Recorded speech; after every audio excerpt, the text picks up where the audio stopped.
Hey guys, it is Bird here from Attic Gaming, and today we are going to take a look at a condition necro build, specifically for PvP. I've received a few requests to do a build like this, so I'm going to share with you the build that I use as a condition necro, and this is really the most popular build right now for PvP for a condition necro. So this is called a Terrormancer build, and it's going to focus and revolve a lot around fears. And we are going to buff up our fears throughout our traits to do condition damage and to last longer, and we are going to get more sources of fear in our build as well. So some of the positives and negatives of this build is we have a nice condition spread. We are going to be able to apply quite a few conditions. Our bleeds are going to hurt pretty bad. We have access to a lot of torment through our Death Shroud.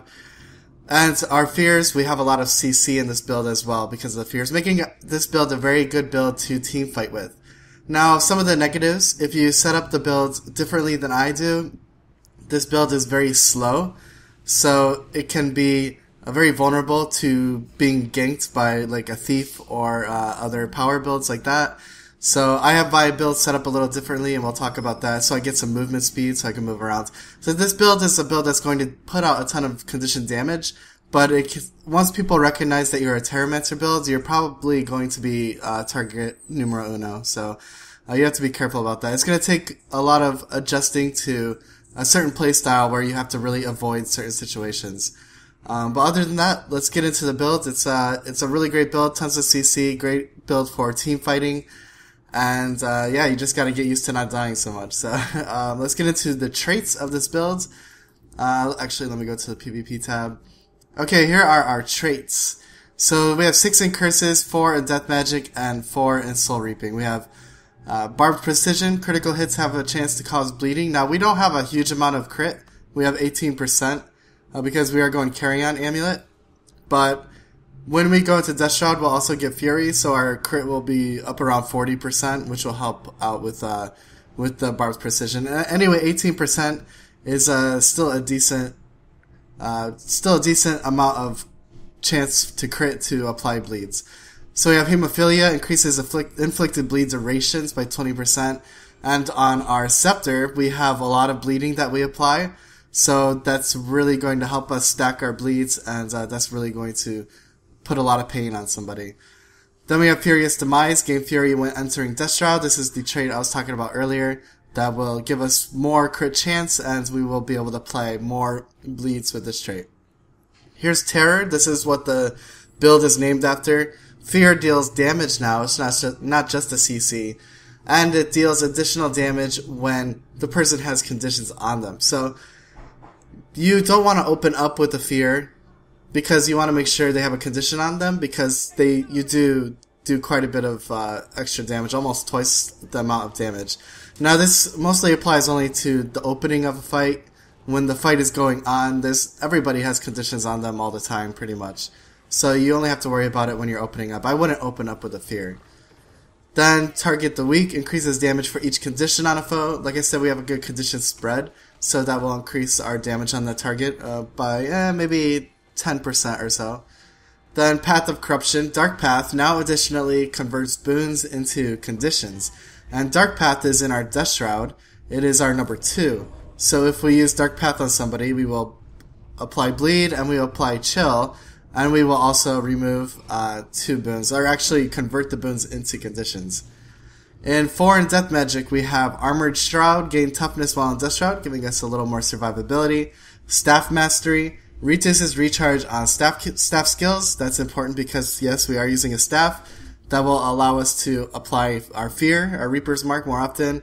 Then we have Condition Removal with Putrid Mark, Chill and Poison with Chill Blains, and Regen and Bleeding with Mark of Blood.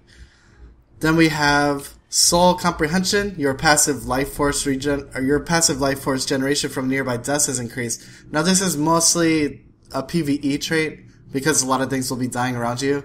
But, you know, if you're in a team fight and the enemy goes down and you get a boost in your Death Shroud or your life force, you know, that's nothing to complain about.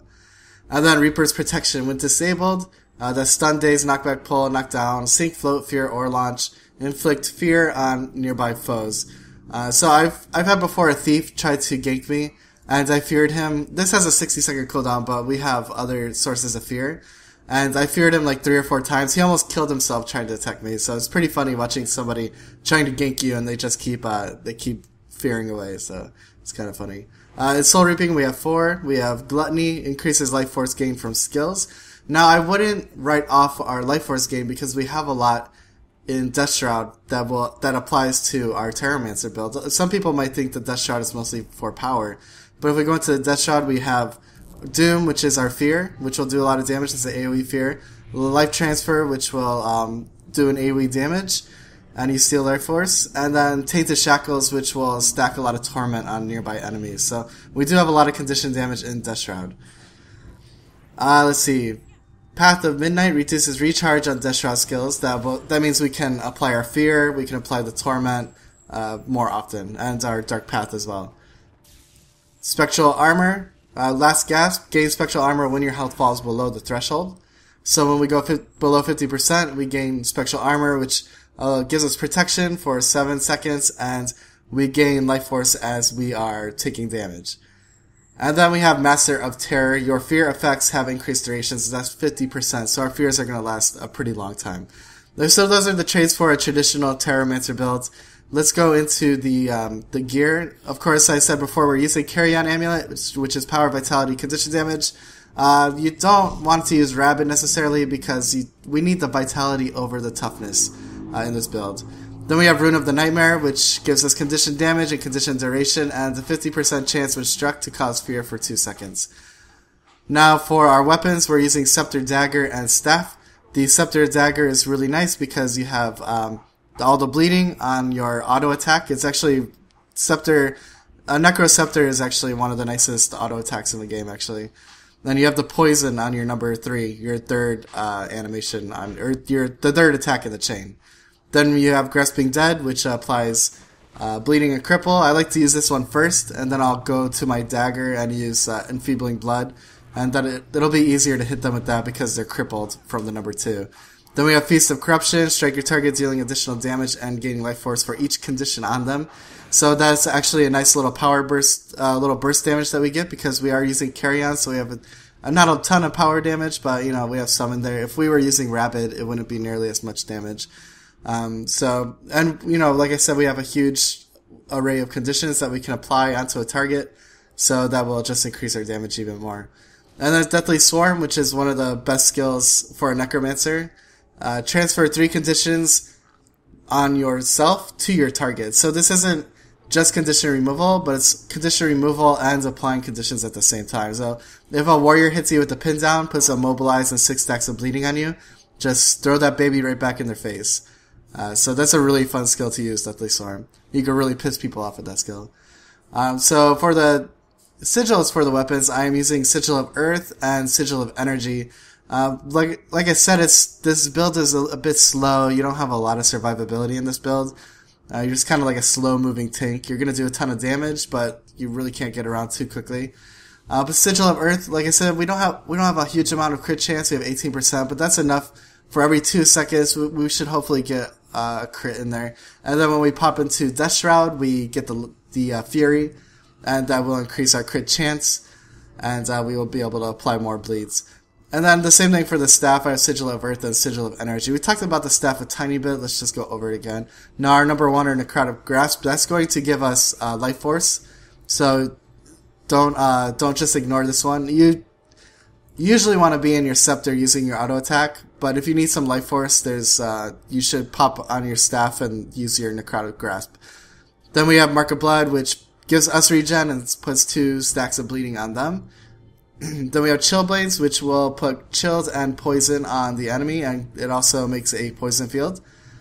And then Putrid Mark, which actually removes 3 conditions from us and puts it on the target. It's like Deathly Swarm from the dagger. We're not just removing the conditions, but we're actually taking the conditions off of us and putting it on somebody. Number 5, Reaper's Mark. Inscribe a mark that causes fear when foes trigger it. So last but not least, let's talk about our utilities, and we are basically done with this build. Maybe we will, I'll do some PvP and do a little commentary over it so you guys can see the build in action. So for the heal, we're using Consume Conditions, of course. It's one of the best heals for a Necromancer. Feast on your conditions, gaining health for each one consumed. So the base heal is 5,240, and we get an extra 724 for each condition that we remove on us. Signet of Locust. Now this is the variation I use. I put in speed. I put in the 25% run speed, and I get that from Signet of the Locust. Now, you don't have to run this. There are many other options you could use depending on what you want to do. You could also use the Fleshworm, and you could put that near a point and then run to middle, start attacking. If you need to reinforce a certain point, you could teleport back to your Fleshworm. A lot of people like to use Fleshworm. You can also use things like Spectral Armor for more protection. You can use Spectral Wall, which will, whenever somebody hits it, you will apply fear to them, and remember our fear does a lot of damage. So you can use Spectral Wall for even more damage if you want. Epidemic to spread conditions. You have a lot of choices with this utility slot that you can, whatever you want to do, more defense, more offense, that's up to you, more utility. So I go utility, I go speed run. That helps me roam around the map faster running with my team. So you don't have to do that, but that's something I certainly need in almost any build I play. We also have Spectral Walk. This gives us 36 seconds of swiftness, which is quite nice. But I don't want to, the reason I bring the Signet of Locust is because I don't want to use this just for the swiftness. This is good for, if you're starting to get pressure, you use this. This will give you life force. And if you can run away from your enemy and they're still chasing you, you can teleport back. And it really helps with your survivability a lot, Spectral Walk. Then we have Corrupt Boon. This will screw over a Guardian's day for sure, very quickly.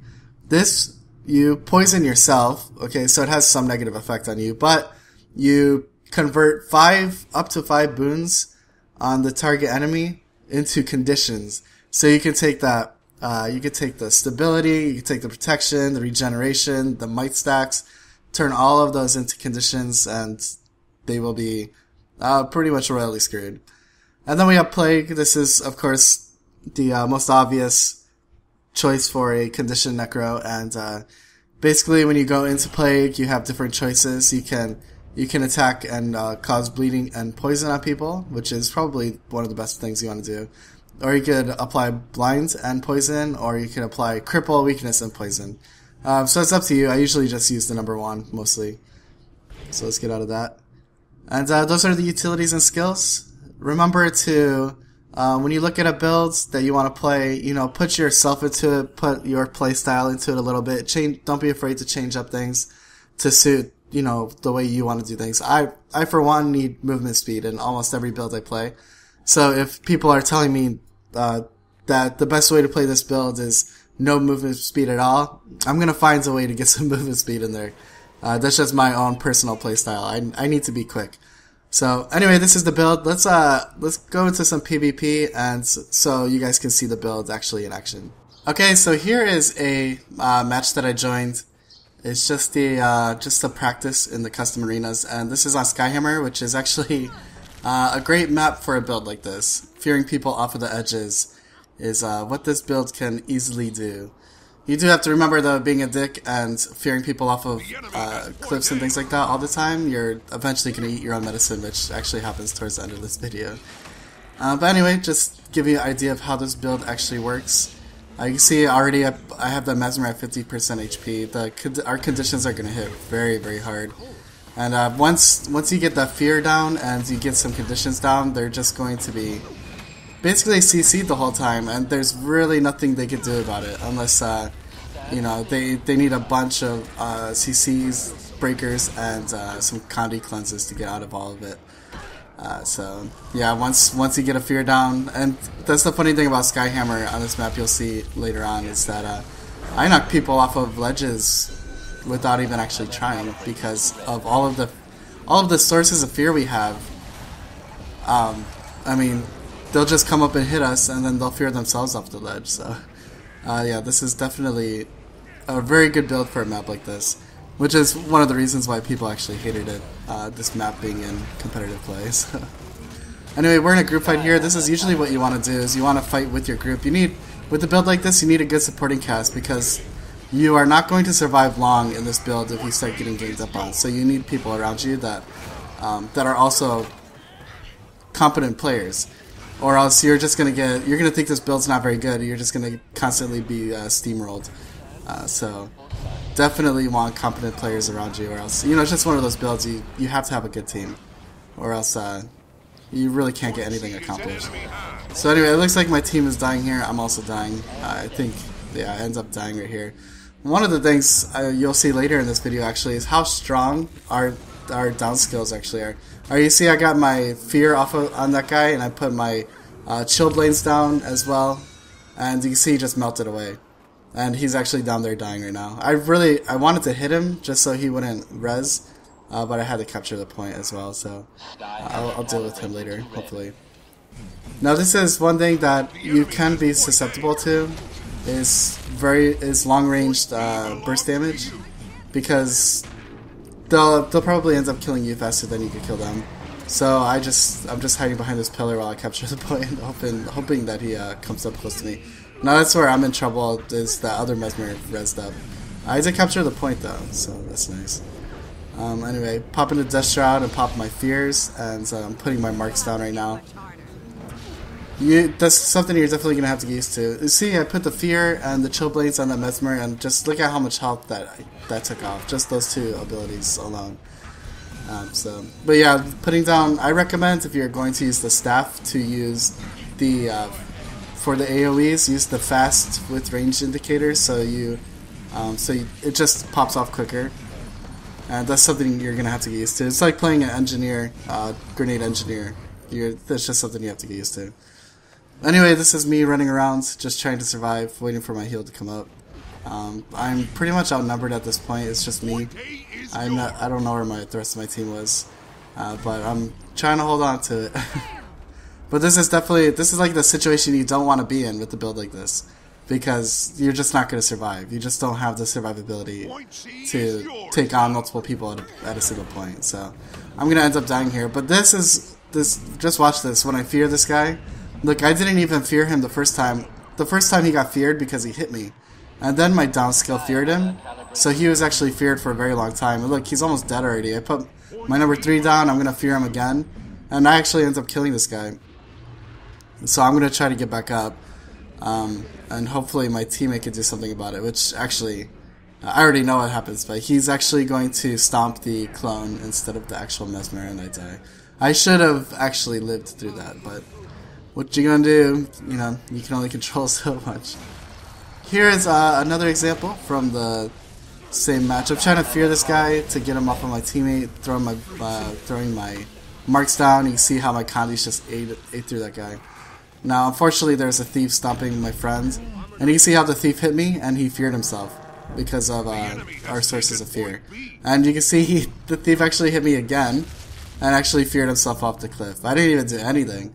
And he's taken like 3,000 or 4,000 damage and fell off the cliff. That's what's so amazing about this build. Even though you're squishy, when you have burst builds trying to focus you down, it's just so funny when they start hitting you and they end up fearing themselves and killing themselves. So definitely an advantage of this build. I think right now I'm gonna run into the cannon, the Skyhammer. Actually, yeah, I'm definitely gonna run into Skyhammer. This guy's not going to survive very long. Yep, 2 fears, my fear on my staff, and then my fear on my Death Shroud, and he's gone. If you really want to have fun, play a Terrormancer on Skyhammer. It's definitely interesting.